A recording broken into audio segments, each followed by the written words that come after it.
Is here it is. Good morning. We're at it again. What is that weird white schmutz? There's always some schmutzing around. I just ate eight short butter apple cookies from Trader Joe's. Little things, little guys.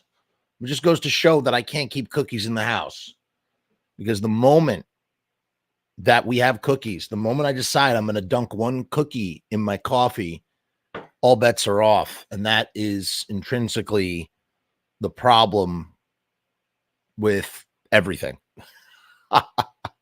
With everything. Welcome back to 31 Days of Halloween. It was a fortuitous opportunity to go live right now. So that's what I'm doing. I'm making it happen. Sometimes you got to recognize when the iron is hot and you need to strike, and you strike. Had another productive week in terms of watching, despite missing a day or two, and despite watching two non-horror movies, one accidentally, one not accidentally. I still managed to watch another 10 movies. So we're at 20 movies, and it's only October 14th. That's really good. Dad, we're about halfway through the month, and we're over halfway for our quota, which is good. If we made it to 40, that would be tremendous. I have no, hopes that we're going to make it to 40, but if we did, I would not be complaining. So without further ado, let's start it up. Let's fire it up, baby. I didn't write anything this time. I'm free-balling it. I'm free-balling each one of these because I just didn't have the time. I was like, okay, I watched something, time to watch something else.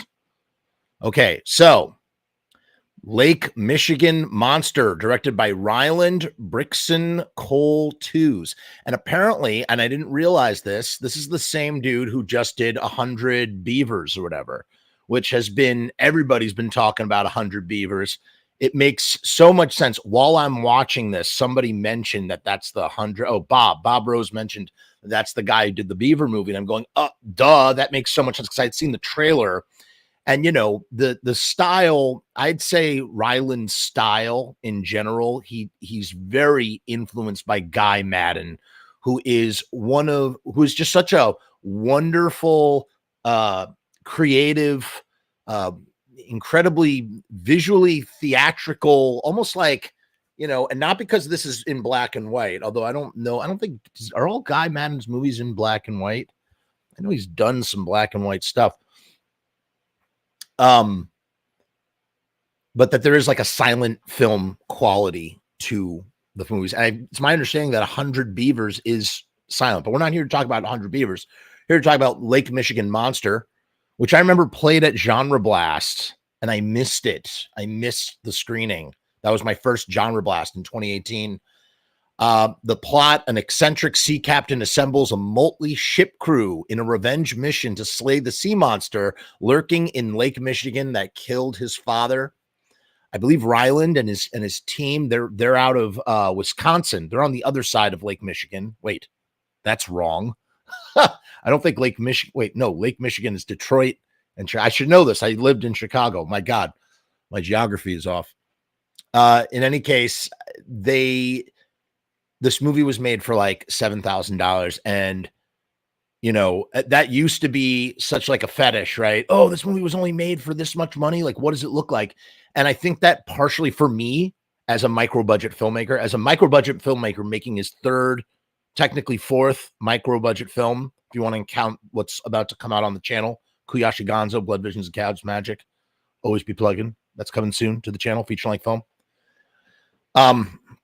You're always like drawn towards films that are made for a small amount of money, because you're wondering in your head, like, is it possible to do this? Like, can I do this myself? Can I do this for nothing? Because I don't have money, and I'm not going to do the crowdfunding thing, and I'm not going to, what high concept, low budget sort of situation can I get myself into? And Lake Michigan Monster is a brilliant exercise in this avenue. It's got a little bit of it's got a classic kind of premise. It's not an entirely original premise, but he brings a lot of humor. There's a lot of visual effects, a lot of green screen in this. But here's the beauty of black and white. My first feature was shot in black and white. Here is the beauty of black and white. Black and white, when you remove color from something, you are afforded a goodwill that shooting something in color does not provide for you. It puts a malaise, a sheen. I've talked about this before. It puts like a veneer over whatever it is that you're doing. And suddenly the budget or lack of budget becomes inconsequential. You don't see the cracks. You don't see the seams. In this case, I would say the seams are really the green screen, all the green screen stuff that they had to do for this movie, all the animation. I mean, just an onslaught. And clearly, I would imagine Ryland himself. I don't know. I have to imagine that. I hope I'm saying his name right. Ryland, is that how you say his name? I imagine that Ryland or someone close to Ryland is a visual effects, does visual effects or does, motion graphic animation, basic blue screen, green screen, motion graphic animation in Premiere Pro. The third act of this movie just gets so batshit. There's so much that happens. After a while, the plot the plot sort of slips away because there's not really much of a plot. They're just bumbling around. He's got his I'm trying to remember the names of the ship. There's somebody Pepsi is the echolocation person. Seamanship. You know what? I should be looking this up. Let me see if I can find it. Lake Michigan monster. Because I'm talking Lake Michigan monster. Here we go. The team. Wait, here we go. Sorry. Sean Shaughnessy, Nedge Pepsi, Dick Flynn, Ashcroft, and Seafield. And they're just, there's just a lot. There's just a lot of insanity. It's revealed that the sea monster is actually the half sibling of Seafield himself. And they have this long, epic underwater fight. It turns into a live action black and white cartoon. And it's short, man. And it's so nice that it's short. It's not like it's 78 minutes long. So it's just a real nice, quick, they just in and out. And here's something that's really amazing. The way that they shoot coverage and everything. And this is what I've learned as a filmmaker. If you don't have like an entire location available to you, like a lot of the locations in this movie are sort of fabricated, right? They're sort of, what's it called? Everything feels kind of like piecemeal, and the way that's accomplished is with these sort of all these close-up shots. You don't really get a sense of the background of where they are. And so I don't know, maybe I'm just looking at that through a filmmaking prism, but I was like, yeah. And like what happens? They're trying to hunt the sea monster, and the sea monster lays an egg, and then they kill the egg, and then there's revenge, and they end up killing one of the crew members, and then he gets like resurrected. And as I said, by the third act, there's like crazy underwater swimming with sword fights, and it's crazy. It's just a crazy freaking movie. And I thoroughly enjoyed myself watching it. And again, watching something like this, it gets me hyped up. I'm like, fuck yes, black and white micro budget filmmaking. Anybody, I was watching this movie and I'm looking at how I watched it on Canopy, and I'm looking at how like compressed the picture is coming through. I don't know if that's because of my Wi-Fi. I don't know if that's the actual, compression of the movie when it was being exported.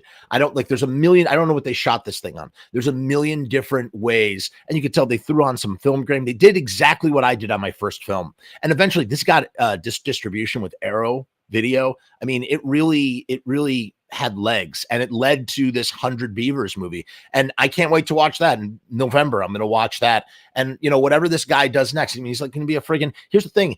Not only, the beautiful part about micro budget filmmaking in a regional kind of way is that you take something that or something that's familiar to you, or your best weapon is whatever you can uniquely bring to the table. And in this case, they had a lake, and they're in the Midwest, and it just sort of all congeals. Yeah, it's like the Loch Ness Monster, but we're doing it in Lake Michigan. and like they keep the monsters kind of hidden the whole time, except you see the hands. And then when you see the full monster, it's a lot more effective. So they're kind of doing like a Bruce the shark, hide the shark sort of Jaws sort of thing. There's a little Jaws DNA in there. There's a little bit of Captain Nemo. There's a little bit of Captain Ahab, a little bit of Moby Dick. I'd say Moby Dick is probably the biggest influence here, more so than say Jaws. But I'm watching this. I'm like, this is on Canopy, and like, look at like how like sometimes the picture is so dirty, whether it's because of the film grain or the compression. I'm like, they could have shot this on a cell phone and I wouldn't have noticed, and it doesn't affect my enjoyment or what this movie is. And so it just goes to show that you can really take anything and make a movie. It's true.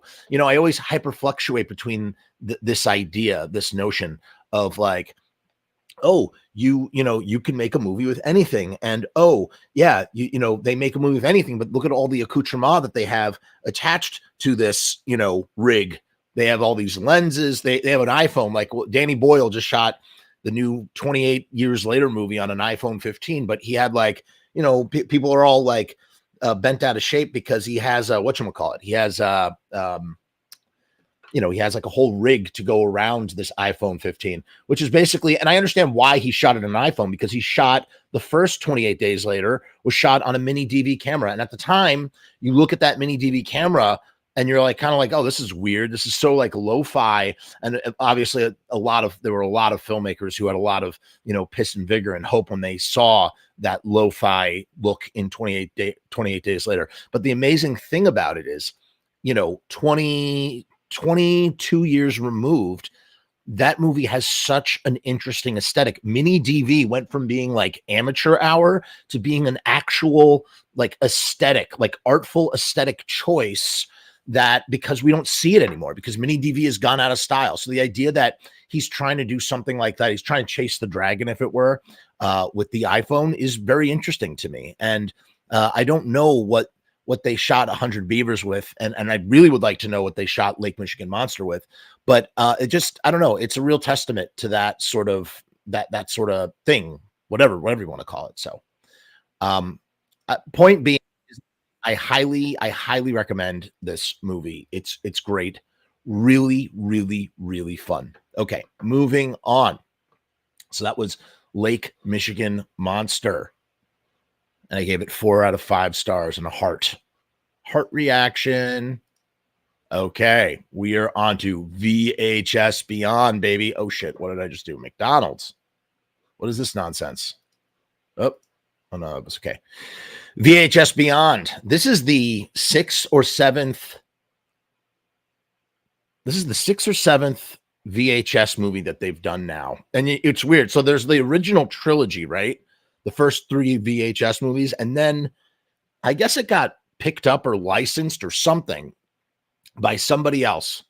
And they have been churning out the last 4 years. We've gotten 4 brand. Yeah, right. So this is the 7th film. We've got 4 brand. I don't remember. There's 94, 99, 85, and now VHS Beyond. And I say, never stop making them. I want one of these a year for the next 25 years. Just keep making them. Sometimes I get annoyed by the found footage aesthetic. I'm not really a big found footage guy, to be honest with you. I can get annoyed with the found footage aesthetic, but it's just fun. I love the way it resets. They always have a wraparound story. They always do chock full of stories too. There's always like 5 or 6 stories. They're very generous with the amount of stories. Most anthologies, like the classic anthology format, is always 3 stories in a wraparound. Sometimes you get 4. Rarely do you get 5. Never do you get 6. 10 is too many. Like Tales from Halloween, that had 10 stories. That was too many stories.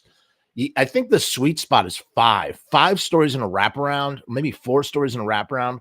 I don't know. It depends. If the stories are really good, because, the more stories you have, the shorter the runtime typically. I just love them. I love them. I love them. The synopsis here: the infinite playground of forbidden worlds and dangerous life forms offered by the sci-fi horror genre will lead to the biggest, maddest, bloodiest VHS ever. I don't know if this is the bloodiest, maddest, biggest VHS movie yet, but it's a damn good one. I will say, I think, man, they just keep getting better and better. Although I think maybe last year's was really the pinnacle. Last year's had some that were just so freaking good, like really, really, really good. I'm gonna go bit by bit. I got the Wikipedia open so I can remember. So you have the frame. So the theme this year and everything, they kind of have a theme. The past years they've been doing time, right? Like you have VHS 94, you have VHS 85, and you have VHS 99. Sorry, wait a minute.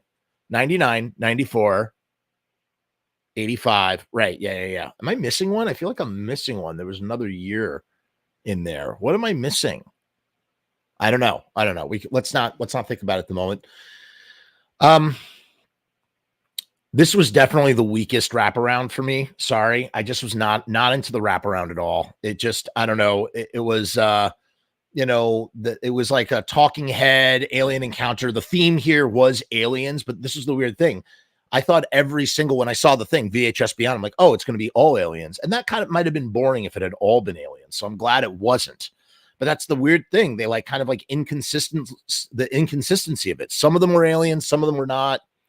And then it was interspersed by this sort of like talking hedge, ancient alien civilization, docu style footage that really didn't amount. It amounted to some disturbing, what was on these VHS tapes. They got the guys from these special effects guys that have a YouTube channel. They had them in the movie, which I thought really added to a realism, because these guys are always like trying to analyze special effects. So it's kind of cool. Like they're trying to verify what these tapes are or whatever. I'm like not explaining what the plot is, just whatever. The first story is called Stork, and really strong entry. It kind of starts as like a zombie shoot 'em up bad guy type thing. Bunch of cops go into a house that, we got the body cam POV, and they're just shooting up. They're shooting up. They're looking for missing babies. And one of the cops is the father of a missing baby. And basically there are a bunch of these people that are like living in this house, and their brains are hollowed out. Their heads are hollowed out. So something has eaten their brain, and it turns them into these like zombies, right? Basically. And some of them have chainsaws, and it turns into like a sort of like a shoot 'em up, a first person shoot 'em up, which we've seen before, like Hardcore Henry and stuff like that. Like that's like all like that shoot 'em up style, whatever. And obviously spoilers here, it's revealed that there's just like, I was like, what are we gonna, it's gonna be something alien related. So I was expecting an alien, and it wasn't at all. It was a giant fucking bird. It was a weird alien monstrous bird. And it's kind of funny because like all the VHSs love doing this. Like they did this, remember Ratma? Like it's just like, it's you're walking towards something monstrous. We don't know what it's going to be. Sometimes it's a rat man, and sometimes it's just a giant fucking bird doing what the brain alien does to Kelly Kapowski's boyfriend at the end of Starship Troopers, like eating his brains, eating this guy's brains, and then baby birding, like regurgitating the brains into the mouth of this baby. Really, really crazy opening segment. They kill the bird and they stomp on its head, and yeah, it's nuts. And then there's more. I'm not going to get into the interlude. The interlude is the interlude, and yada yada yada. The next story, this was cool. This was a story that takes place in Mumbai, and I'm guessing it was directed by somebody from Mumbai or somebody who's Indian in some way, shape, or form. And it's a Bollywood story about some paparazzis who are trying to get pictures of this Bollywood starlet. And as it turns out, she, the manager of the Bollywood starlet, has been sort of keeping this this thing. It's an android. It's like a machine that thinks it's a god, right? Or maybe what happens actually. The paparazzi who sneaks into the trailer convinces the AI that it's a god, and the thing rips off its face and just starts massacring people, right? Just like using like these weird electrical charges. It just gets really crazy, really, really crazy. You get acid spat on people's faces. Faces are being peeled off. It's just a lot of carnage. And again, like a lot of the VHS stories in general, they're really basic, simple premises. And I kind of feel like you need to do that when you have like shaky, kinetic, fast found footage. but they're effective and they work. And so, yeah, Dream Girl, that was a pretty good one. That was, I mean, it was this entry was stacked. Then you have something called, I think this might be my personal favorite, Live and Let Dive. A bunch of guys, friends, guys and girls, are up in a skydiving airplane. They're skydiving for their friend's birthday, and right in the middle of their, they're filming it. Obviously, they're filming like this video for memories, and then they find themselves in the middle of a dogfight between UFOs and the army. And I'm trying to think in my head, I'm like, where is this going to go? Like, what is this, and where is it going to go? And initially, I was like, oh my god, please let this plane like get like abducted by the UFO, and then let them like have to fight off aliens on the ship. That was a missed opportunity. So, like I said, I really love this one, but huge, huge, huge, huge, huge missed opportunity. VHS series has always done well with aliens. They had my friend Bob Rose, who I had mentioned earlier. He edited the alien segment for in VHS 2. Great. That was a great alien story. Kids vs. Aliens is a spin-off from that. That was a VHS movie. So I mean, they're really good when it comes to aliens. I was a little let down by the fact that the plane didn't get abducted, but instead we get this. It was actually kind of really graphic. It was kind of harrowing. The plane like gets ripped in half, and everybody falls when we're falling with them out of the sky. And we're with this one guy, and he's got like a GoPro on, and which totally works. I mean, totally feasible. His GoPro continues recording the whole time, and they fall in an orange orchard, maybe like they're in Florida or something. His parachute barely opens up. The guy he's with, it gets his head. I mean, it's really grisly. But there's some realism to the skydiving that like kind of really. There was a part of me was like, this is not enjoyable. This is actually really like traumatic for a moment. And then we're in the orchard, and we see some of the cool, they're called grays, like those like your typical gray man alien, whatever. We see some grays, and they are terrifying. A design that you don't typically see. Their legs bend all weird. They have weird weapons. They're scanning people with this slit that comes out of their heads. I mean, they're mutilating these people with these like knives that come out of there. It's really, really, really crazy. And it was just, and then eventually he does get abducted. He gets into a truck, and he does get abducted by the UFO.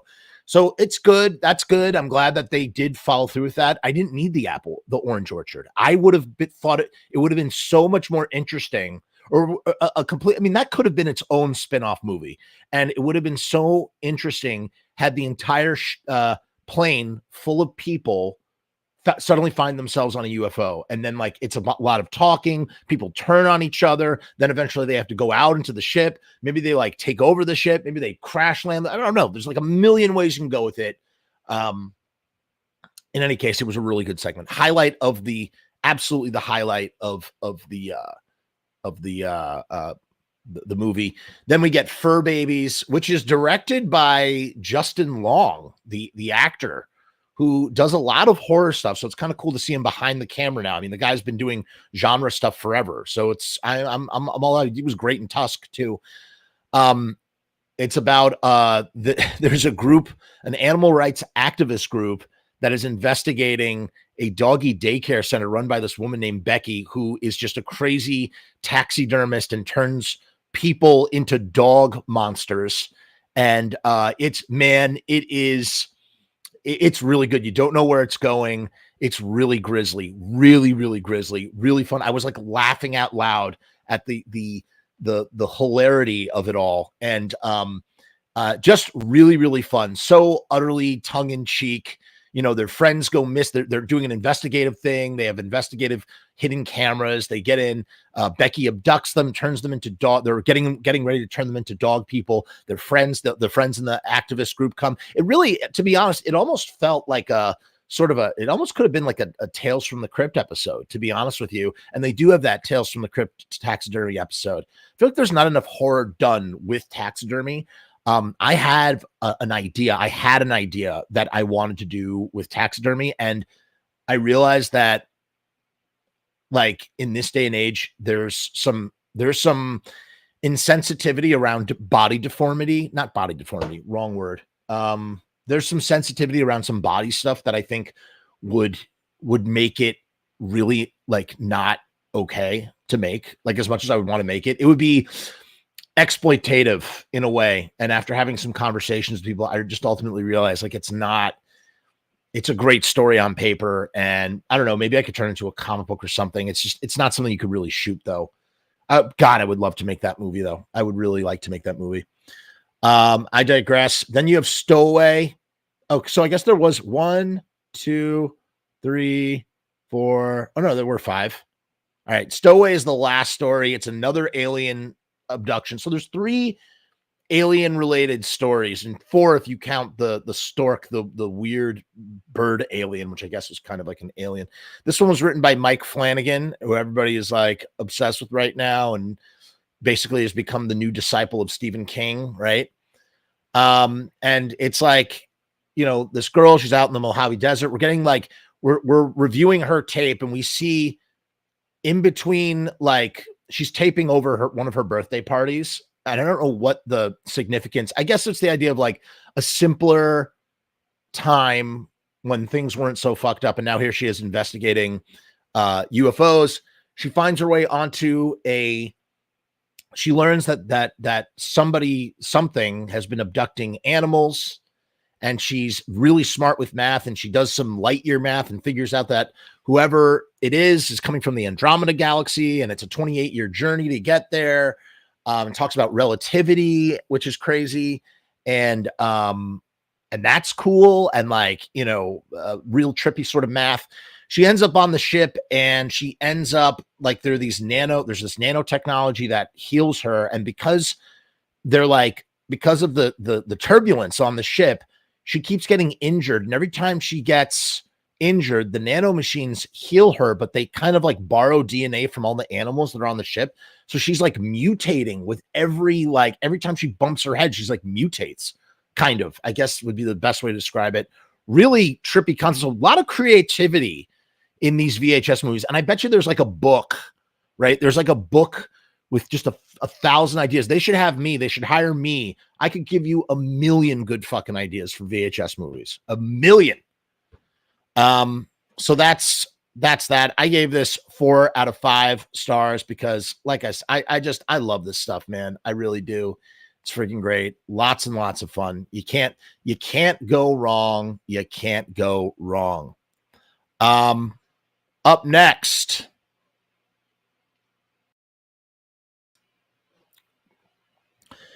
Ed Wood, directed by Tim Burton. Okay, so Sleepy Hollow International Film Festival happened at the Tarrytown Music Hall, and the film that they were showing for its 30th anniversary was Ed Wood, which came out in 1994. This, I can't say that this is Tim Burton's. I don't know if this is Tim Burton's. I don't know if this is my favorite Tim Burton movie. No, sorry. Let me dial that back. I can't say for certain that this is Tim Burton's best movie, although I want to say that it might be in the number 1 slot, but you could argue maybe Edward Scissorhands or Beetlejuice. Tim Burton's made a lot of really great movies, but it's by far my favorite Tim Burton movie. It's a masterpiece. He didn't win, but the movie won Academy Awards. Martin Landau won for portraying Bela Lugosi. And I believe the makeup that turned him into Bela Lugosi also won, which was done by Rick Baker, if I'm not mistaken. The movie is also, once again, another black and white movie. And, it's a biopic, but it's not like a straight biopic. It's a biopic that takes artistic liberties in the most wonderful way. In fact, for me, Ed Wood is the gold standard of what a biopic should be. I think biopics, like, they don't have to be pound for pound the truth. And maybe there needs to be a disclaimer beforehand that says like artistic liberties have been taken here or there, or maybe not. Maybe it's more like a Stephen King sort of thing of like, or whoever said that originally, when confronted with the truth and the legend, always print the legend. And so, Tim Burton, with the help, I want to credit the screenwriters because they they really deserve to be notated here. Scott Alexander and Larry Karaszewski, who wrote this movie, they just knocked it out of the park, man. They say it right here in the synopsis. When it came to making bad movies, Ed Wood was the best. I mean, is that not the most perfect sort of like, sermization of who and what Ed Wood was? The mostly true. So they say it's the mostly true story of the legendary worst director of all time, who, with the help of his strange friends, filmed countless B movies without ever becoming famous or successful. And what's interesting is, and again, why I say mostly true, like,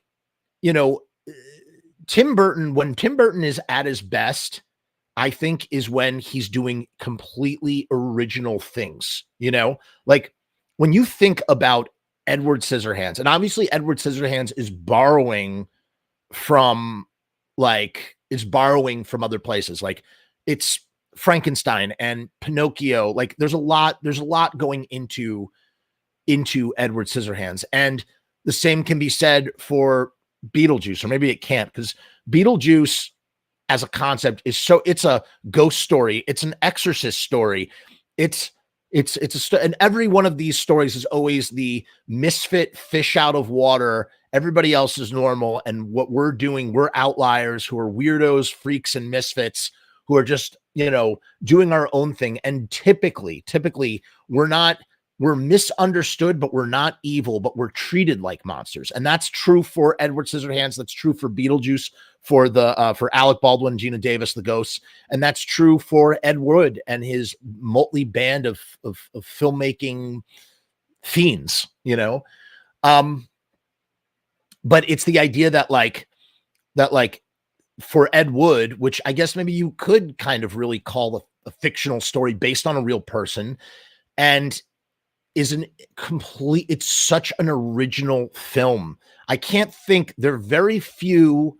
I mean, you have Living in Oblivion. Hold on. You have Bullfinger and Living in Oblivion. And I believe both of those came after Ed Wood. I'm trying to think of another film pre-1994, and please correct me if I'm wrong, that where you have somebody, a movie about a guy trying to make movies. Like, I don't think that's out there. And obviously the big one is American Movie, like that documentary, which came out. Ed Wood, despite being a biopic, is so ingeniously original in what it's doing. It's like a Halloween movie that has nothing to do, that has no horror in it, except for the horror of being an artist and wanting to be accepted for making art. And in this case, there's so much going on between Ed Wood. Ed Wood was a transvestite, or a cross-dresser. I don't know how you want to categorize him, or how he wanted to categorize himself. And, in a way, and this is really crazy too, Ed Wood was the first punk rock filmmaker. He predates Herschel Gordon Lewis and John Waters and all the rest. He's, in the 50s, he was the outlier trying to make art. And the way that Johnny Depp, God, I could talk about this movie for hours and I can't, but the way Johnny Depp portrays Ed Wood as this like sunny optimist who just, all he wants to do is just live out his dream.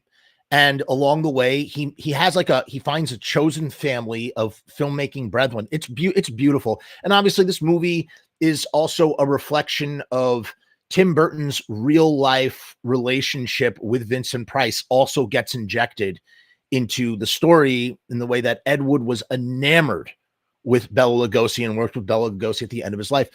Everybody else saw Bela Lugosi as this washed up trash. And that's kind of interesting that he makes trash movies, quote unquote, even though he didn't think what he was making is trash. But here he is making trash, and he's taking what people perceive as trash. Obviously, Bela Lugosi was never trash, but he's taking what people perceive as trash and he's making trash movies with it. So Ed Wood is the original punk rocker, man. He is, even, if you want to like pull the term punk rocker outside of music and like just the attitude of like being an artist, being like a punk rocker, I would say Ed Wood predates them all, man. He really does. He really fucking does. He was the underground before there was an underground. He was the counterculture before there was a counterculture. And you could say maybe like, Roger Corman was just a few steps later, right, in the late 50s. But Ed Wood, man, Ed Wood was the first one. And he's heralded today as like a patron saint of trash and bad taste and all these things. He opened the door that we all walk through, you know? And so to see Tim Burton have the sensibility to sort of like, recognize the brilliance of the material and do something with it in his own way. And Tim Burton really is, he's an auteur, man. I used to be like really hard on Tim Burton for like some of the story stuff, because I would say there are certain story things that are really weak with Tim Burton.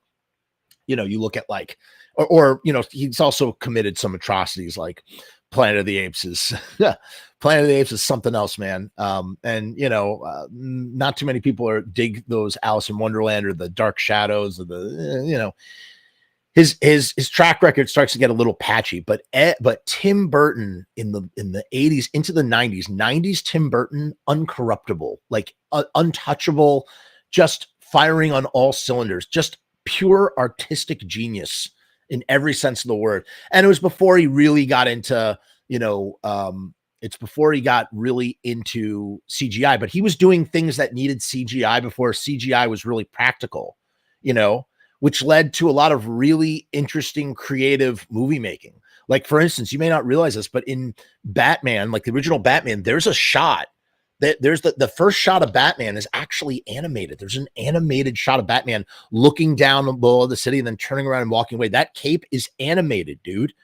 It just, God, he just blows my mind with how awesome it is. The claymation, Large Marge sent you, and he's uncompromising in his style, like even in Ed Wood, which is like supposed to be LA in the 1950s, he finds these little places to put his signature Tim Burton style, particularly the spook house that they go to, the thing that they're sitting in with the eye swirl, and the core of the story, the idea of him just wanting to be accepted for who he is, right? And who was Ed Wood underneath it all?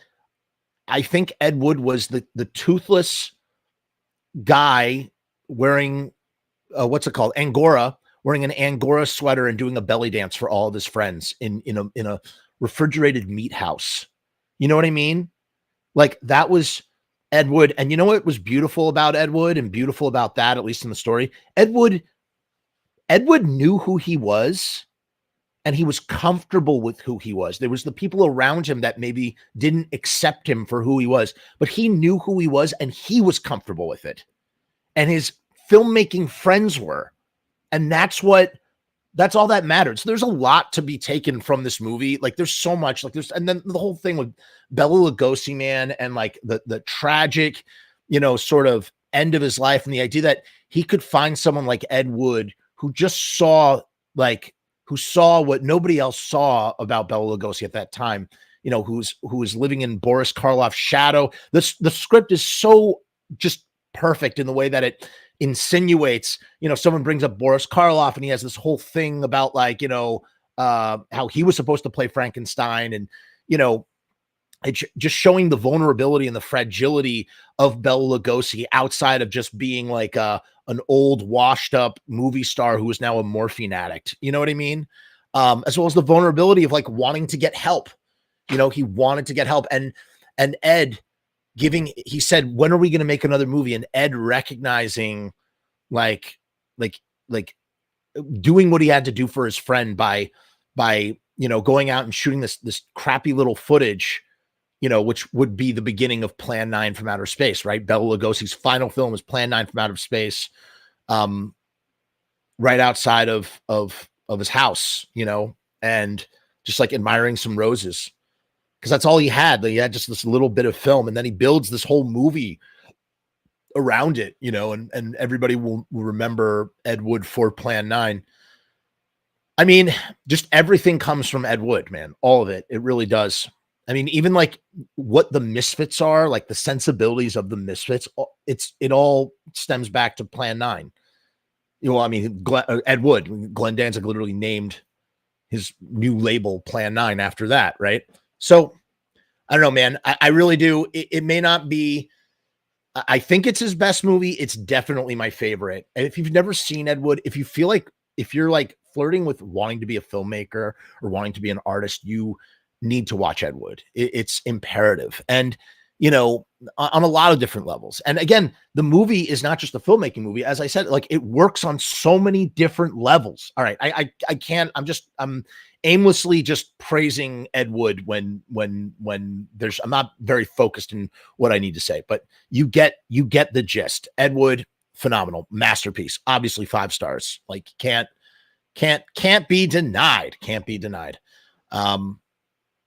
And before we continue, I'd like to take a quick moment to talk about our sponsor at Riot Stickers, riotstickers.com. Riot Stickers, we are the bomb. You can get 100 stickers for $33, die cut stickers. So if you want a sticker in the shape of Johnny Depp as Ed Wood, you can get that done at riotstickers.com.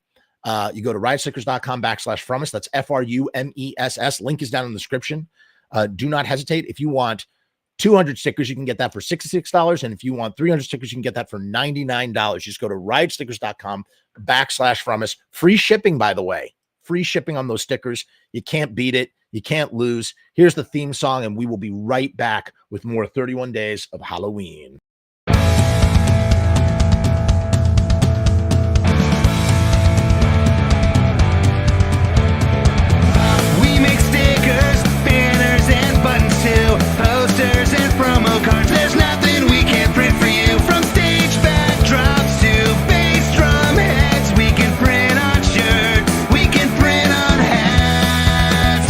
We can print on pants. Cheap prices and high quality. Quick turnaround times and free shipping. We also offer free artwork support. Great customer service and so much more. RiotStickers.com. Riot Stickers, we are the bomb. RiotStickers.com. Riot Stickers, we are the bomb. RiotStickers.com. Riot Stickers, we are the bomb. RiotStickers.com. Riot Stickers, we are the bomb. And that is a promise. Okay, up next, we have Mr. Crockett, directed by this guy, Brandon Epsey. And I don't know what I just did. I just did something. Man. This was a Hulu. This was like a Hulu exclusive original, whatever you want to call it. You know, for a while, Hulu had teamed up with Blumhouse, and they were doing those really they were almost like made for TV horror movies or whatever you want to call them, those really low budget things. And they were great, man. Like it was an anthology series, the After Dark, I think, something like that. It was an anthology series, and it was a lot of fun. And they did one a month. That's what they were doing. They did one a month. So we had they did that twice. So we had like 24 original Hulu horror movies. And I feel like Mr. Crockett, kind of is like a step or two above those in terms of like production and story and quality. Mr. Crockett feels like a brand new, like monster slasher, whatever you want to call it, in the pantheon of Jason, Freddy, Michael, Chucky. Like, let's add Mr. Crockett. And obviously he's supposed to be a take. He's kind of like a black Mr. Rogers, fused with Freddy Krueger. He's a disgraced child show host who dies by some sort of cop out sort of situation, if you know what I mean. Goes to hell, makes a pact with the devil, and through TV signals, he abducts children, and he sacrifices bad parents because of his own childhood trauma. It's a really dark movie. It's really dark. He sacrifices them to Satan or whatever. And so it's basically like a derivative of Freddy Krueger. It also felt like, you know, they did those like knockoff Tales from the Hood movies. Like they did 2 more of them. I think it was by the original filmmakers, but they kind of had like a more made for TV. They were kind of like a straight to video vibe. They didn't feel as cinematic the way the original Tales from the Hood did. Tales from the Hood was so good. But Tales from the Hood was centered around like, you know, black centric stories. And I feel like Mr. Crockett would fit perfectly in, like, if you did like a Tales from the Hood anthology, you could Mr. Crockett would be one of those stories. And then this guy Brandon spun off that story into a feature-length film, and that's what this is. And it's, dude, there's like a lot of practical monster puppets. The monster puppets are grisly, lots of gore. The synopsis: a single mother thinks she's found the key to calming her child down, a VHS copy of a strange children's program named Mr. Crockett's World. However, a darker, bloodier secret wants to invade their home from the inside of the tape. And it's just great, man. It's just great all around. Like, really, really good, fun, entertaining horror film. Like, give us a franchise. Okay. I could do with Mr. Crockett 2 or Mr. Crockett 3. Maybe they'd have to change up a little bit. Like, you have to give us like you have to like James Cameron the story, you know, like in the way that James Cameron took Alien and made Aliens and like expanded the mythology. Expand the mythology further with Mr. Crockett. Maybe we get a team up movie. I mean, that would never happen, but give me a team up movie of Mr. Crockett and Freddy Krueger, right? I mean, just great. It's like, how can we take Freddy Krueger and kind of like, you know, evolve it, condition it, shape it in a way where we're doing something new with it. And Mr. Crockett is the answer. Like, it's a wonderful prism to project, you know, a dream demon through. In this case, it's not so much dreams, it's the TV set. And I love the idea that he operates in signals that are like all around. It kind of adds like this interesting side, whereas like Freddy Krueger operates in dreams, and we don't understand dreams, or we don't understand dreams in the way that we understand like TV signals from like a scientific perspective. So the idea that like he can traverse these TV signals, and he's genuinely terrifying. There's like he's kind of like, the actor's aged in this makeup, and there's almost like there's like a Nutty Professor. There's like an Eddie Murphy Nutty Professor quality, Mr. Crockett. And it's really unnerving. And he's just legitimately scary. And, you know, these parents, and they're always like one of them is he's a beater. One of them is like a junkie. And these parents, they just get eaten and ripped to shreds by these, he's also kind of like Pee-wee from Pee-wee's Playhouse, right? There's some Pee-wee in there too. Cause like and there's this really sad part, spoilers. A guy who's pretending to be a child, one of the parents of the children, turns out that he is like the central boy, but because he's grown up now, Mr. Crockett rejects him. So he gets eaten alive by this teddy bear that he idolized as a kid on his TV. Really, really dark. I loved where this went. I loved how it worked. Minister of Darkness is here and asks, where can I find Mr. Crockett? Mr. Crockett is streaming on Hulu. It's a Hulu exclusive. So I love, one of the positives of, all the negatives of streaming is that we've gotten like all these super interesting, like straight to streaming movies, like that is the one benefit. That's been a benefit. And Mr. Crockett is the fruits of that benefit, I would say. So Mr. Crockett, check it out. I gave it 3.5 stars and a heart on Letterboxd. Okay. And I'm excited. Listen, whatever this guy Brendan does next, like, I'm on board, man. Like, give me some more, dude. Give me some more. All right. Next up, we have, okay, I'm going to butcher the crap out of this one. The Voldelac. They say it in the friggin' movie like 1,000 times. Synopsis: lost in a hostile forest, the Marquis de a noble emissary of the King of France, finds refuge in the home of a strange family. So, I watched this on Canopy. I had heard about this movie. I heard a lot of buzz about this movie because it's a vampire legend. It's not a vampire, but it's like a vampire. It's a blood-sucking undead that is from, it's an Eastern, not Eastern, it's just a European. I don't know if it's French particularly, but it's a European sort of, monster that we don't typically, it's a variant like the Strigoi. You have the Strigoi as a type of vampire.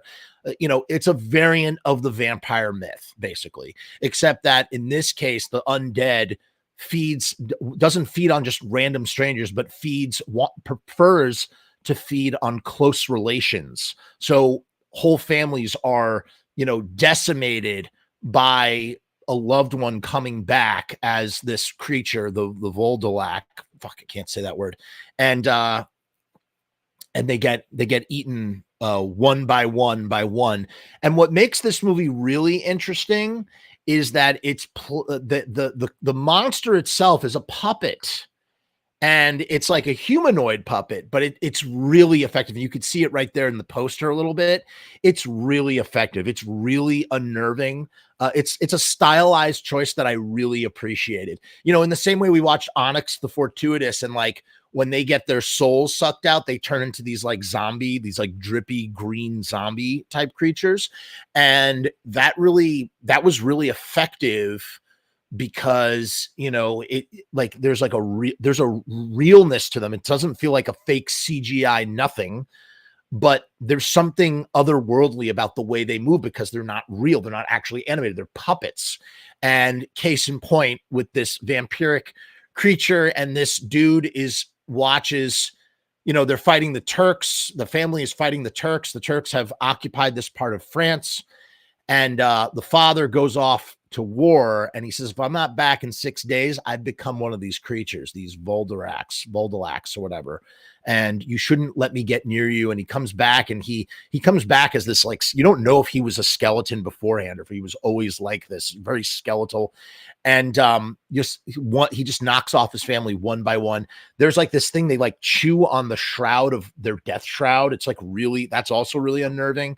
And this guy who was just wandering through a hostile forest, he gets caught up, the emissary guy, he gets caught up in the whole situation, and he falls in love with one of the daughters, and it's a whole thing. Everybody dies.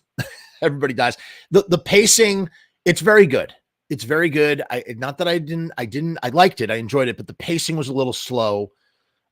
It takes a little while before things start to really cook in the horror department. I felt like the story was not engaging enough. I needed more of a hook to really pull me in. I gave it 3 stars out of 5 stars, maybe for that reason. But I will say this, in the monster puppet effects department, just really great, really effective, really enjoyed that. I definitely check it out. If you're a fan, if you like vampire movies, this you have to watch this movie. It should be required viewing. Why? Because it's just a variation of the vampiric myth that we just don't see very often, So I was glad to have seen it for that reason. Streaming on Canopy right now for free. Here's the beautiful thing about Canopy. If you have a library card, you basically have access to what is essentially a library version of Netflix. They have stuff that from all different genres and everything, but there's a lot of they have Criterion movies. They have a lot of stuff, and it's free. And here's the best part. When you sign up for Canopy through your library card, you are supporting your local library, and supporting your local library is probably the most important thing we can do. The library is this incredible resource that we do not that we've taken for granted for all these years. And now they're slowly disappearing as funding gets cut, so it's beautiful that Canopy and Hoopla is another resource like that. Hoopla is also through libraries. And like I said, depending on your library, depending on your region, you can have access to the Canopy ecosystem. It's wonderful. It's wonderful, wonderful, wonderful. So that is that movie, which I cannot pronounce the name of. Okay. Up next. So, generally speaking, when I'm doing 31 days of Halloween, I'm just jumping around. I'm jumping around from streaming site to streaming site to streaming site, watching here, watching there. Sometimes I dip into my physical media, Blu-rays, but it's effortless to go to go from, there's just so much out there to watch. And I never, no rhyme or reason, as I said in the kickoff show. But sometimes that could be a problem, because when there's too much to watch, you can't make a decision. You don't know what you want to invest your time into. For me, I'm always looking for something that is interesting and that have not seen yet, like particularly, and I've watched way more stuff than I have seen already than I plan to, but I'm always looking for, interesting new stuff. And, typically maybe I'll read a synopsis, but the thing that I'm going, like, my order of like what I want to watch, it's always like movie poster and then synopsis, and then like on rare occasion a trailer. I generally do not want to ever watch a trailer. I want to be surprised. And sometimes I run afoul of things that are not that great. And sometimes they string me along in a way. There's something that hooks me in and strings me along in a way where I will, I'll keep watching because I'm like, all right, this is interesting. This is interesting enough. And the movie is almost over. And I used to never abandon movies. Like I used to see a movie through all the way to the end, no matter what, obviously, especially if I'm going to the movies. But like in recent years, I'm like, time is just too fucking short and there's too many fucking movies to watch. And if I'm not down with something, I stop. I'll just stop. But like I said, if there is something interesting enough to keep me, going along, then I'll watch. Case in point, Clawfoot, directed by Michael Day. This came out in 2023. This was on Stars. And I'm watching this guy, the guy who in this movie. So the synopsis: an upper-class suburban housewife is psychologically terrorized by a manipulative contractor remodeling her bathroom until the tables are turned and a twisted battle of wits ensues with deliciously unexpected results. I don't think the results were deliciously unexpected, if I'm being honest. The reason why I stuck with this movie is that the guy, the contractor, looked very familiar to me, but I'm like, I don't know who this guy is, but there's something that's very familiar about him. It's his expressions, it's his gaze, the way he looks, and the way his mannerisms. He reminds me of someone. And that's when I realized that the co-lead, this contractor, is played by Milo Gibson, Mel Gibson's son. I'm going, holy shit, that guy is related to Mel Gibson somehow. So I Google it, and sure enough, yeah, it's his son. And he has a charisma that I found interesting, a Mel Gibson charisma. Yes, we all know how horrible Mel Gibson is, and I hate that I even have to bring that up when I'm just talking about a movie. Like, why can't we just talk about things? Why can't we separate the art from the artist in this way? I hate it. I hate it. I hate it. I don't know why I just did that just now. Who fucking cares? We all know how much shitty of a person Mel Gibson is. It's inconsequential to the conversation now. In any case, I love Mel Gibson as an actor. And so it was interesting to watch his son. I'm like, where is this movie going? Because it's so, first of all, the way it's shot, it's so clean. It doesn't have any character. It's like this bright white, it's not the subject matter that's being shot. That's the problem. It's like the lighting. It's like that even lighting. There's no atmosphere. It just feels like homogenous and bland. There's no style. There's no voice, right? And so I'm watching that, and I guess Francesca Eastwood, I think, is the daughter of Clint Eastwood. So you got some real legacy people here, and I'm trying to figure out, like, where is this movie going, and it's. There's, I would say maybe there's like a little bit of a Hitchcock bend of like, trying to hide a murder in a house sort of situation. There's something going on, trying to figure it out. And it turns out to be this like money laundering plot. It turns out that Milo Gibson's actually a money launderer for her husband. And then her friend is a lawyer. And the bottom line, the tables do get turned. And the plot is just not, what's more interesting is the back and forth between, the two leads, but the plot doesn't really go anywhere. I don't know. It's really sort of simple. And I was just hoping that I was hoping it was going to turn into something else, and it doesn't. It didn't turn into something else. The third act is incredibly bloody, and it takes place in a clawfoot bathtub. I think that's why the movie is called Clawfoot. And, but ultimately the juice is not worth the squeeze. It just wasn't. I guess I don't know if I'm glad I watched it. I just, I don't know. I finished it. I was like, all right, it's another movie on the docket. Might as well just finish it, see where this is going to go. There's a lot of post-production editing that is very jarring in the last act, especially during a very bloody finish where there's people getting cut up in the bathtub. It does get bloody. Because 2/3 into this movie, I'm going, this isn't a Halloween watch at all. Like, it's funny how Ed Wood is a Halloween watch, even though it's not a horror movie, because it deals with, horror movie type stuff. It's adjacent. This, I'm like, oh my God, I got tricked. Because here's the thing about thrillers, and this is what I should have said at the beginning of this video, is that like thrillers thrillers ride this fine line. Thrillers can dip into the horror territory, kind of like the first movie we watched, What You Wish For. That was a thriller categorized and marketed as a thriller that was very much also a horror film. But sometimes a thriller can go in the other direction. It goes from being a thriller to an action adventure or something. And this didn't do that, but this kind of doesn't really dip. It doesn't totally dip into horror until the end. In the end, it's a big bloody finish, and you could put this in your 31 days of Halloween watch if you wanted to. Personally, like, you know, if you like Mel Gibson and want to see how his son acts, like, check this out. If I could go back in time, would I have invested my time in watching this? No, I would not have. I would have moved on. So I gave it 2 out of 5 stars on Letterboxd. Okay.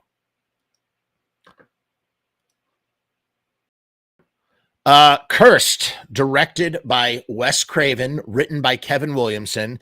You have the pedigree.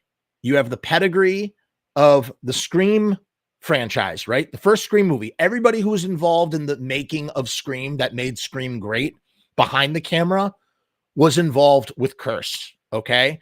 It was touted. It was supposed to be the Scream of werewolf movies, right? That's how I remember there was so much hype around this. We're like, Wes Craven's going to do for werewolves what he did for slashers.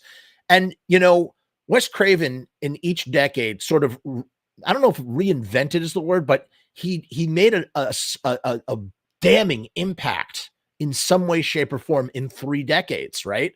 In the 70s, he did it with Hills Have Eyes, or some would argue with Last House on the Left. In the 80s, he did Nightmare on Elm Street, which was, I mean, and in the 90s, he did it with Scream. So now we're in the 2000s. What's to say that he's not going to do it with Cursed? You know what I mean? So, you know, and he's doing it through Dimension. He's got Patrick Lessier, I think is his name. He's the editor. You got the same guy who's doing the score, and you have Kevin Williamson and Wes Craven, literally the creative team behind Scream. It's perfect. It's friggin' perfect. So how could this movie turn out the way that it did? And man, like, we could do a whole, I think we might. We could do a whole deep dive on what happened to Cursed and how it happened. Short nutshell version for this review. Cursed was 90% of Cursed was shot and then scrapped. They scrapped 90% of the movie and went back and they did 3 or 4 reshoots, okay, over 2 years. And in that time, Christina Ricci's character and Jesse Eisenberg went from being strangers to being brother and sister. Skeet Ulrich, who was like the love interest of Christina Ricci, he gets cut out of the fucking movie. You know, you have a really young Milo Ventimiglia, whatever his name is, great actor. He's in a lot of stuff. He's in this movie. You got a lot. There's a lot of people in this movie, actually. Shannon Elizabeth, Joshua Jackson, which is interesting. Really sort of, it's a transitionary time, right? Like, those people were like relics of the 90s who were on their way out, but yet still sort of included. They probably thought, oh yeah, Shannon. I mean, at this point, when they were shooting with Shannon Elizabeth, it was 2003 and American Pie was 2000. That's when Shannon Elizabeth blew up, obviously, right? So it's kind of like she was really hot for that moment. I mean, Shannon Elizabeth was everything, everywhere at that time, right?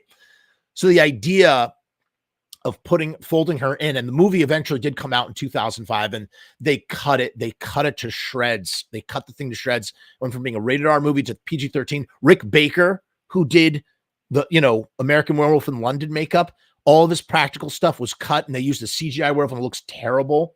But here's the beautiful thing about watching Cursed, and I really enjoyed watching it. And I thought that I had never seen it before, but you know what? I was watching it, and I realized, oh, I have absolutely seen Cursed before.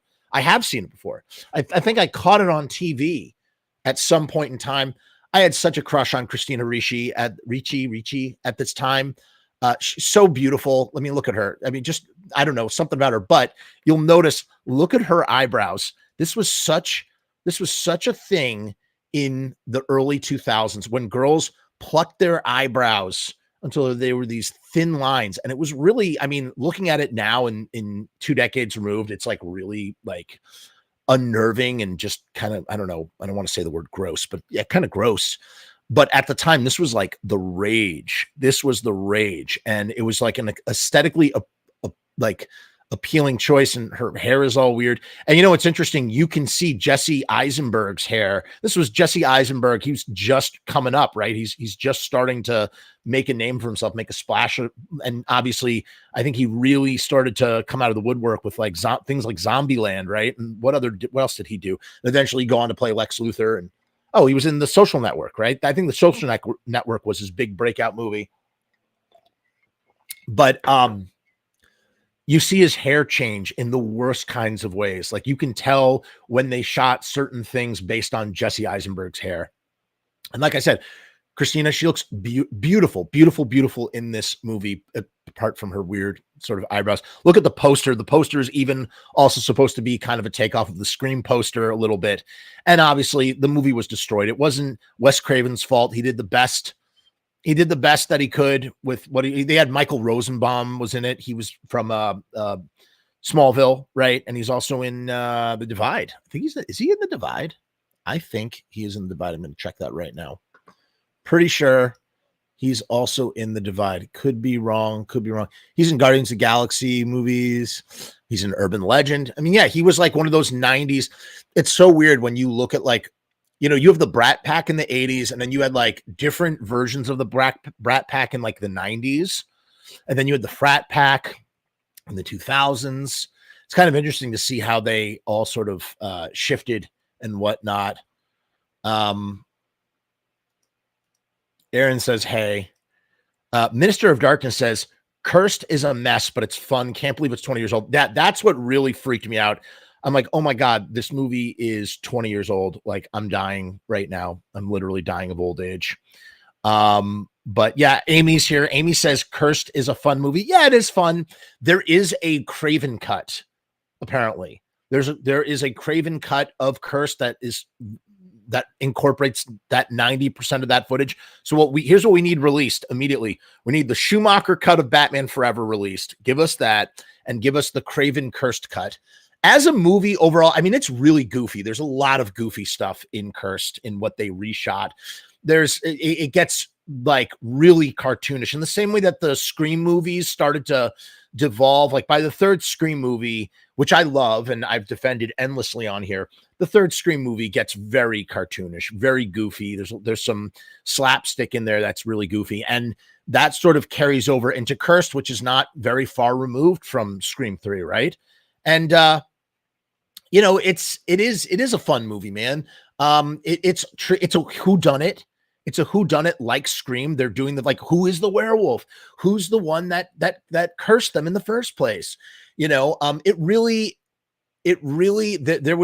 is so much potential. And the reason why you should watch it, not just because it's a Wes Craven movie, or not just because it really captures that time, the 2000s.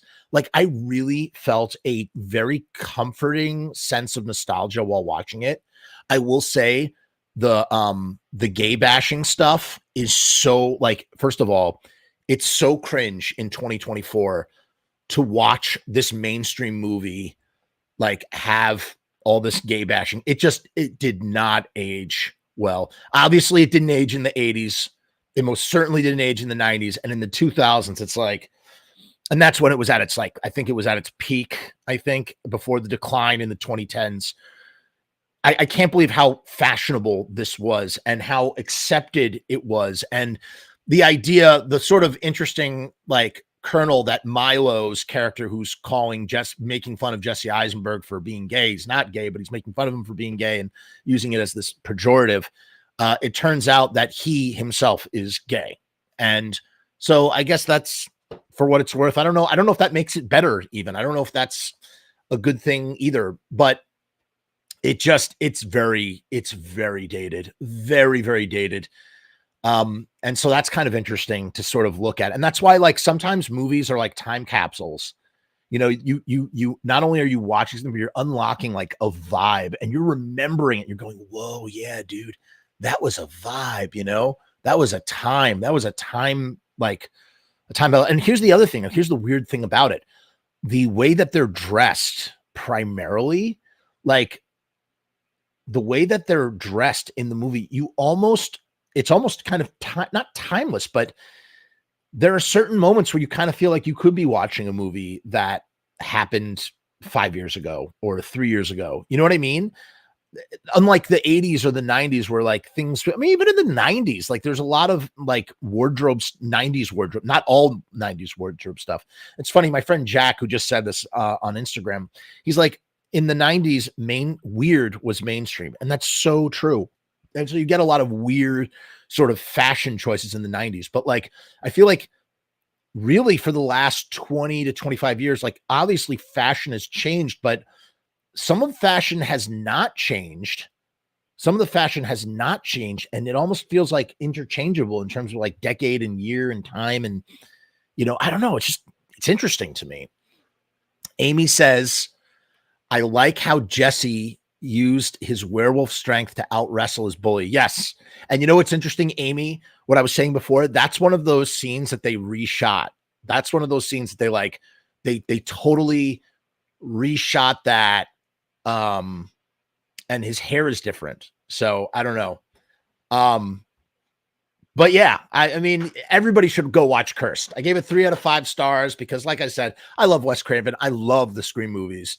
And I understand, if you understand what Cursed is, if you know that Cursed is a flawed, bad movie, when you go in, you can watch it and actually find intrinsic good in it. Like you can enjoy if you can enjoy it for what it is, you're going to have a good time. That's the bottom line. And you can see how cut to shit it is. You can see it down to like the different frames and the different shots they're using and how that story was really pulled together in the edit. Like in the actual edit, you could tell when a story has been rewritten in editing is what I'm trying to say.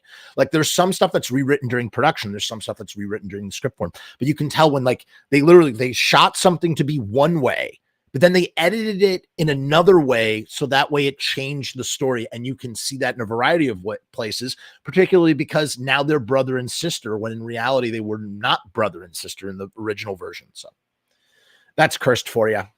Cursed was, in fact, cursed. For my next film, I rewatched The Ruins, directed by Carter Smith. Synopsis: terror has evolved. Americans Amy, Stacy, Jeff, and Eric look for fun during a sunny holiday in Mexico, but they get much more than that after they visit an archaeological dig in the jungle. So this is based on a book, and I remember seeing this the first time. I remember being blown away by this movie. I was like, wow. Like, first of all, there's a lot going on here. There's a lot, in the way that like horror is a vehicle for social commentary, there's a lot happening in here, and it's all wrapped up in like a mid 2000s horror film, and it has that feel like the cast, like everybody's like a beautiful model, they don't feel like actual people. They feel like, I don't know, which is kind of annoying. Takes away from the realism of it. It just has that 2000 sheen on it in that kind of way. But basically, 4 Americans, they go to an unmarked Mayan pyramid in the jungle. The indigenous locals, who are descendants of the Mayans, do not speak Spanish and are trying to tell them to stay away from this pyramid. There's nothing that grows around the pyramid because the indigenous locals, they salt the ground so that nothing can grow, and it's basically like a barrier that protects the world from an invasive plant. So you have a lot of different levels of invasivity, right? You have, a bunch of rich white Americans going to South America to, insensitively, trample around in, ancient indigenous ruins, right? You have that level. Then you have the level of like invasive plants and or invasive species, and how ecological disaster can wreak havoc and why things need to be protected. And, miscommunication, misunderstanding. The Americans, they like don't understand why it is that they're being quarantined and don't realize that they're being quarantined. And I'll tell you, that moment when the dude touches the plant, they just walk through the plants and the locals start freaking the fuck out. It's great. It's really terrifying because you, as the audience, maybe if you've seen the movie before, you're tapped in, but not the first time. So the first time you might be confused, but the second time you're going, oh my God, how scary is that? Like they just don't realize that they're literally canceling their own lives by where they step simply because they do not know the situation, because there's a language miscommunication. They can't understand each other. And then they find themselves isolated on the pyramid, and it's kind of like a slow reveal that there's malevolence in these plants. And here's what it really reminded me of watching it this time. I'm watching this movie and I'm going, holy shit, this is like the perfect combination of two Creepshow shorts. Okay, two segments from Creepshow. In the original Creepshow, the one that stars Stephen King, where he gets the moss that grows on him. Very simple premise, right? And The Raft from Creepshow 2. So this movie is the death of Geordie whatever in Creepshow and The Raft combined together. And when you think about that as like, that's what I'm pitching to you in like a boardroom, of course you're going to greenlight it. Why didn't this movie franchise out? I don't know. There's so many. I felt like you could have gone back to that pyramid a few times and done some interesting things. The plants there's a terrifying moment where you realize that the plants are able to mimic sound, and because they think they hear a cell phone ringing, and it's used to lure them in because the plant is carnivorous. It's like dissolves people. It's a really grisly movie. It's also a survival movie too. And one thing that I would have liked a little bit more of, I would have liked to have seen a little bit more person on person interconflict. Like you have a lot of different conflicts happen. You have man versus nature, people versus nature. You have people versus people in terms of, you have the indigenous locals who are quarantining these Americans because they're idiots and they step foot where they shouldn't have stepped. And then on the third, you have on a third level, you have two different levels of the survival aspect. You have survival in the elements, but then you also have survival against this monstrous plant. And then I would have liked to seen they did this in The Descent. In fact, The Descent would be the perfect sort of double feature for The Descent would have been the perfect double feature with this movie. By the way, Ruins looks really fun. It's really fun. I highly stop what you're doing. Go watch this movie immediately. You will be thoroughly entertained by it. You will really, really enjoy it. So check that out. I would have liked to have seen a little bit more conflict between the Americans, right? Like you could have done a little bit more. Eventually someone gets injured. What's interesting, the character Jeff, who turns out to be kind of the protagonist, is Jeff. Who he's in a bunch of movies. Jonathan Tucker is his name. He's in a bunch of movies. So is Shawn Ashmore. Shawn Ashmore he plays Iceman. He was hot for a minute. He plays Iceman in the X-Men movies. He's in Frozen, the Adam Green film. What else is he? Yeah, he's in 4 X-Men movies. He's in Frozen. He was Lamplighter in The Boys on Amazon Prime. He's in Mother's Day, Culture Shock. So he's in a bunch of stuff. A lot of genre stuff he's in, but his career's kind of set, kind of waned. But he's in this movie. He does a perfunctory job at what he's what he's doing and stuff. So it's interesting though, like Jeff's character comes through. What's another thing? I would have liked the characters to have been a little bit more developed, So I wanted a little bit more character development. We only get it from Jeff. We learned that he is a medical student and he ends up becoming the leader and kind of telling everybody what to do. And it's interesting. He keeps wanting to do all these like medical procedures. Like he wants to perform an amputation. He wants to perform surgery to remove a plant. And it's kind of like, I kind of wish there was a little bit more conflict in terms of like, dude, like you think what's best because you're a doctor, but like it's ultimately it's not helpful. Like it's not helpful. Like everything that he does medically doesn't help anybody. He wants them to move. He wants the guy who breaks his back. They want to move him, like lift him out of the pyramid or whatever. That's not good. That wasn't a good idea. I mean, they were doomed anyway, but that wasn't a good idea. Then he amputates the guy's legs. That wasn't a good idea. And then he's surgically removing vines when they don't have any, like they just have liquor just for sterilization. It still could get infected. You could still die from infection if you weren't going to die from being exposed to the elements or getting eaten by plants, man-eating plants and whatnot. But ultimately he kind of comes off as the hero in the movie, which is interesting. Yeah, I wanted to see everybody kind of fight more or turn against each other. You could have had some allegiance change. You could have had people fighting for leadership over the group. There was a lot of places that they could have gone and that they didn't end up going. So I don't know. That's okay. It's neither here nor there. Now here's one thing that I had forgotten. As I'm watching the ending, and I'm expecting the ending to end one way, and only to realize that the ending I was looking for is actually in the deleted scene. Spoiler. And the theatrical ending, or maybe it's the unrated ending, I got to tell you, I was so bummed to watch what the theatrical ending was.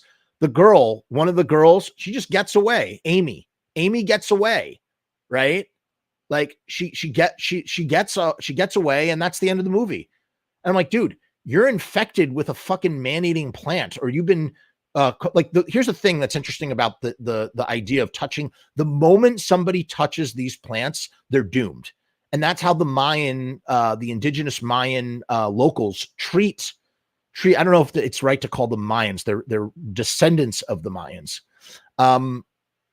That's how they treat anybody. So even when Amy throws up the plant at a little boy, because the thing is, the locals, they surround the area to make sure that they don't leave. They don't want them to leave. They have to die. They don't want to kill them, but they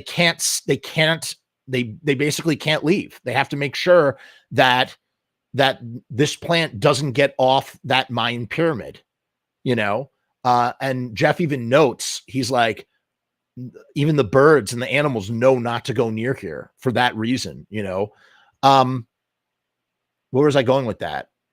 Oh, there's like this, the kid gets touched with a plant. They kill the kid.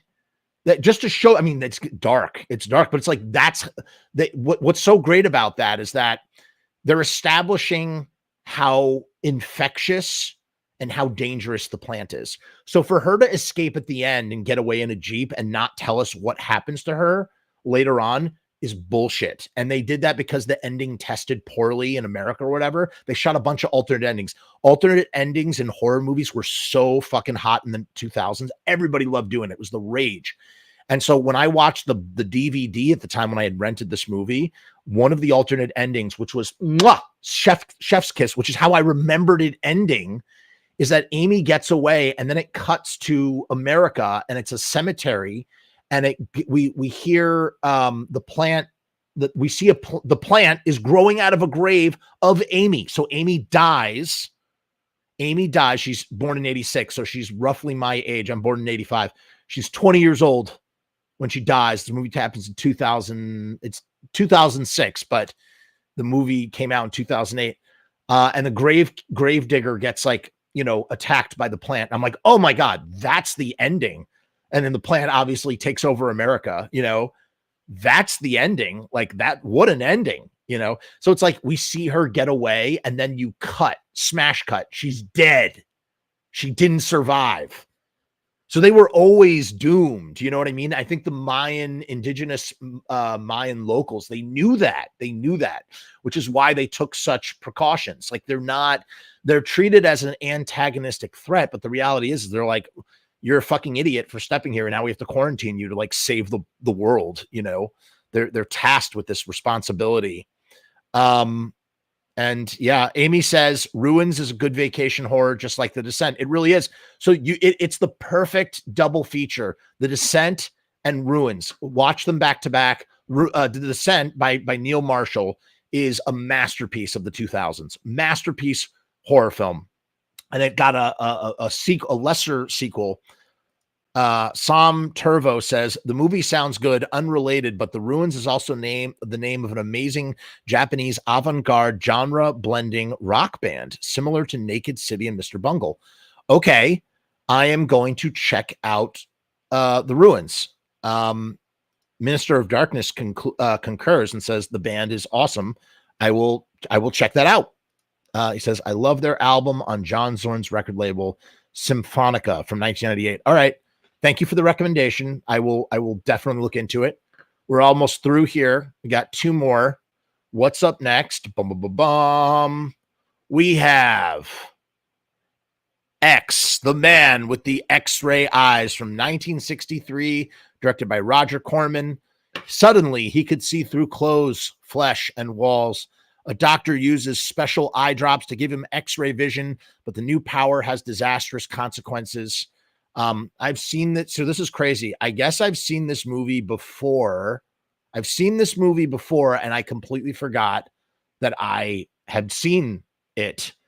And, I like I said, I like to go all over the place when I do my Halloween watches. And I feel like we have not dipped into the 60s or the 50s, or we haven't watched enough older films. So I was like, oh, let's cleanse the palate here. And I love Roger Corman movies. I love Little Shop of Horrors. Everything Roger Corman did with the Poe cycle in the 60s with Vincent Price and Peter Lorre and Boris Karloff. I mean, it's all good stuff. Have you ever seen The Raven or The Pit and the Pendulum or Tomb of Lygia or Comedy of Terrors? Like, it's all really great stuff. I mean, Roger Corman was the ultimate, after we were talking before about Ed Wood. I mean, following suit is Roger Corman, and he's making like interesting genre films. I would love to see, I think X could do with a remake now that the technology, you have all this great special effects technology that was really sort of hard to convey, the concepts in 1963. It's done to the best of Roger Corman's ability, especially on a low Roger Corman budget. I don't even know what the budget was. You have cameos by Dick Miller, of course, one of stalwart of all Roger Corman movies. It's not a bucket of blood without Dick Miller in it. God damn, I can't get enough Dick. I just love Dick Miller so much. And you also have a great character role by Don Rickles, the legendary Don Rickles. Fucking love Don Rickles. He's so good, man. And he's, the best character actors. They come in, they do their thing, and they leave just as quickly. And that's what Don Rickles does in this. He does it so well. And yeah, the guy, scientist, there's a bunch of, he sees when people get injured. He could almost be like the original X-Men. You could almost say that this movie is the first X-Men movie if he was a mutant instead of giving himself this power with these eye drops. But he has a bunch of schemes. He becomes a psychic for a while. That's what this picture is of him. He's Mr. Metallo, and he's able to psychically know things while being blindfolded.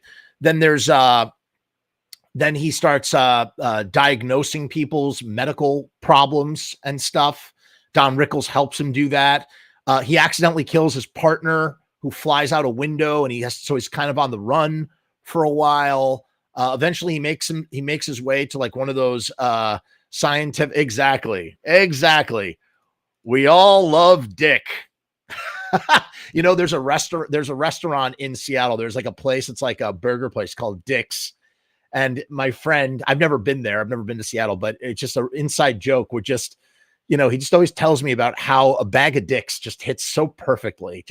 You just go down for some dicks and, hey, dicks all around, dicks all around. What was I saying? Friggin' yeah, man. This is very entertaining. This is just really great. Very colorful.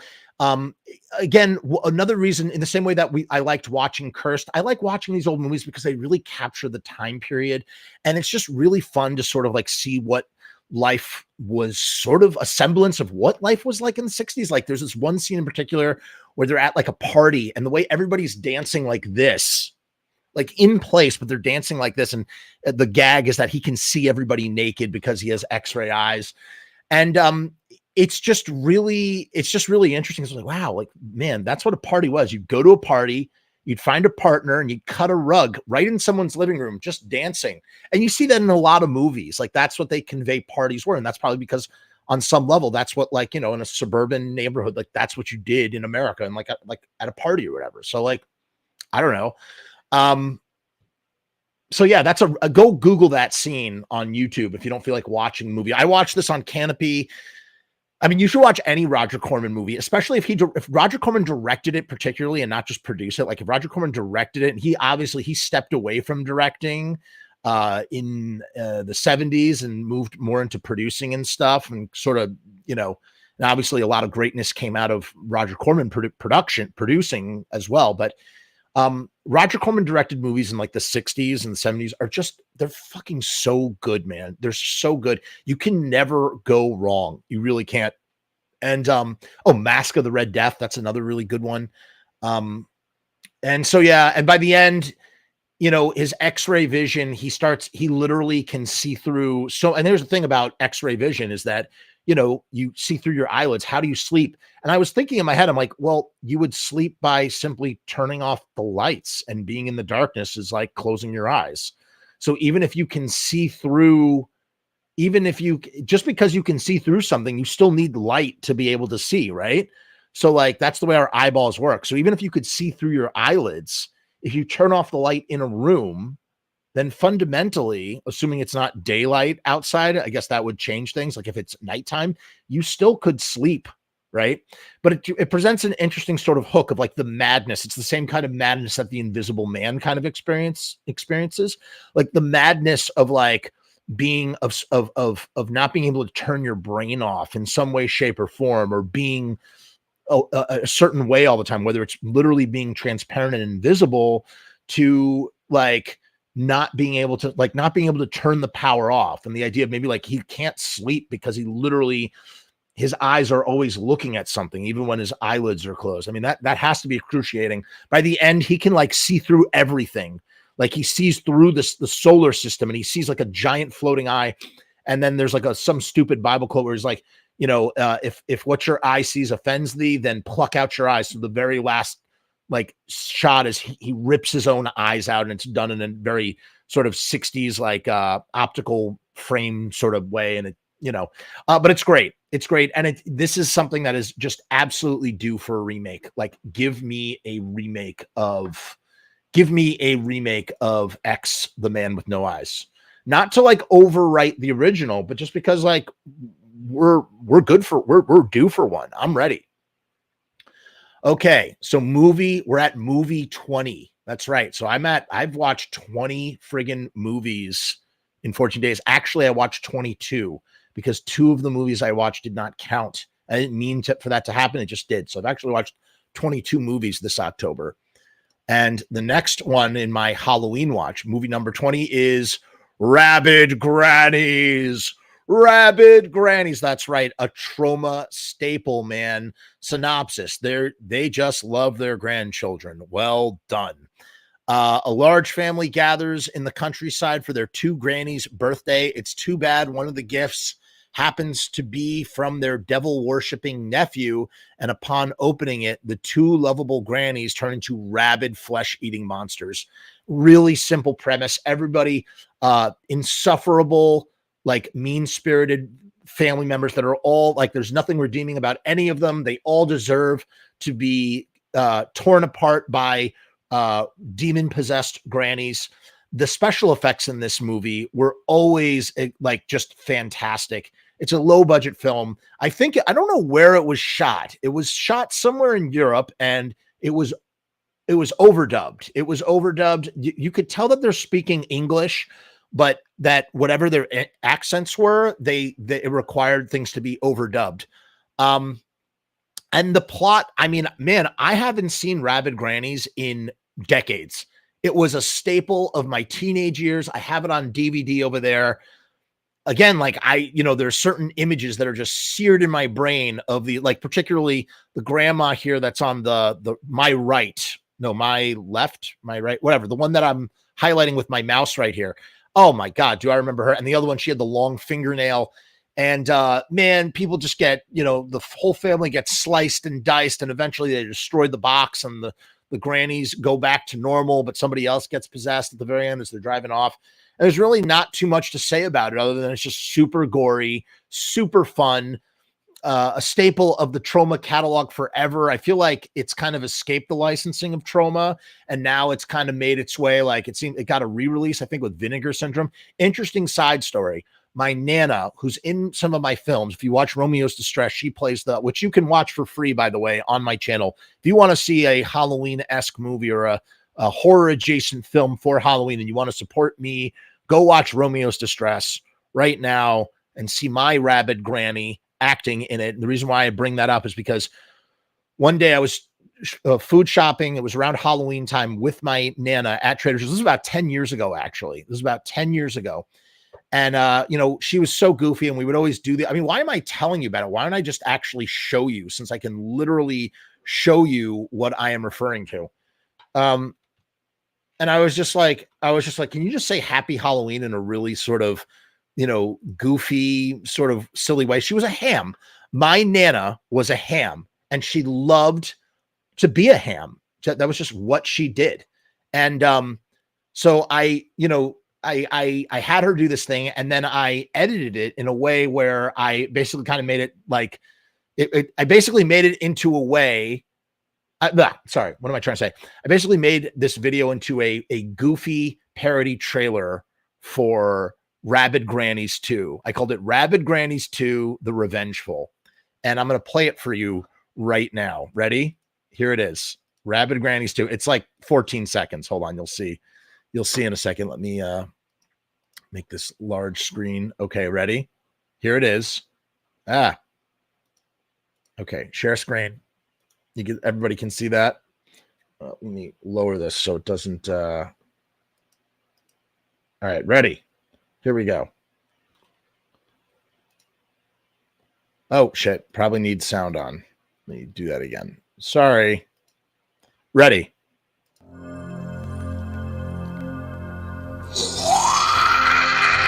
Happy Halloween!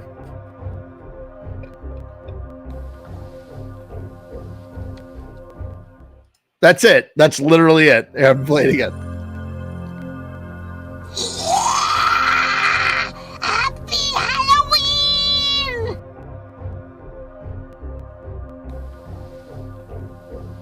It's just a total goof, right? Total goof. Just trying to be funny. Ha ha ha ha ha. So years later, or sometime after the fact, ready? Look at this now. Here, let me make this a little bit larger for you. Sometime after the fact, I get a comment from this account. This was 6 years ago. And this is what they say. Please note that I am the producer of Rabid Grannies and that you do not have any right for any sequel whatsoever. If you proceed, this will be cause for a lawsuit. Johan van whatever, aka James Dessert. And I responded, oh my God, this is just a parody I made with my grandmother as a joke. I love your film and grew up on it. Nothing to worry about. Thank you for making the film that I cherished growing up as a teenager. And then I just found you on Facebook. So glad that there's a real sequel being made. Congrats. Because I guess they were trying to make a sequel. But the funny thing is that the fucking guy, the actual guy, saw this and thought I was trying to make a sequel to Rabid Grannies called Rabid Grannies 2 with my Nana. And it's just fucking funny, man. And like in the age of the internet, like this can happen. Like this happens. Like you run afoul of somebody who made a film like years and years and years ago, and they're like annoyed. They're annoyed with you and want to protect their whatever. They want to protect their mark. I just thought that was so fucking funny to me. And I was like, dude, like just chill out, man. Like, no. No one's trying to make Rabid Grannies 2 except for you, man. Like, just relax. And it's just a goof with my grandma. She has since passed away. R.I.P. Nana. But it's a wonderful memory of my Nana being the goofball that she was. She always hammed it up. Even when she didn't want to ham it up, she would. So I was like, let's do a fun little Rabid Grannies, parody thing. And, it's interesting. Like, like I said, there's really not much to the movie at all. I'm like kind of watching it, and it's kind of like an out of body experience to watch it now, because I'm like, what is happening right now? Like, it's just a bunch of scenes, people hiding out, trying to survive. The grannies are there. Like, the editing is really sort of like, it's incoherent. That's the word I'm looking for. It's incoherent. And yeah, I don't know. I don't friggin' know. The Mystery Science 3K version of some films, but sometimes I actually like the old film and find them kind of annoying. I'm not a big fan of Mystery Science Theater sort of stuff. If I'm being honest, it kind of annoys me a little bit. My next watch is The Leech Woman from 1959. Oh, I'll put that in my queue. I'm not familiar with that. I mean, I am familiar with that, but I've not seen it. Sam says, hell yeah, that's how I found out about Devil Doll with Hugo, the ventriloquist dummy. Ha. So that's it. So we're at 20 movies. I hope you enjoyed. Just tell me, leave it in the comments. Are you enjoying? This is a good way to do this, right? Instead of doing the individual review. If you, for those who miss these broadcasts, don't want to watch the full broadcast, I chop this up into each individual review. So if you can search in my videos, you'll find the movie that you're looking for, and it'll be sort of isolated there. I have to go. There's a lot of things to do today. I'm glad to get the broadcast out of the way today. Thank you for joining me. We'll be back with week 3 for 31 Days of Halloween. Will we make another 10 movies? I don't know. It would be amazing to keep it going, keep the quota up. We'll see what happens. In any case, peace and hair grease, and we will see you next time.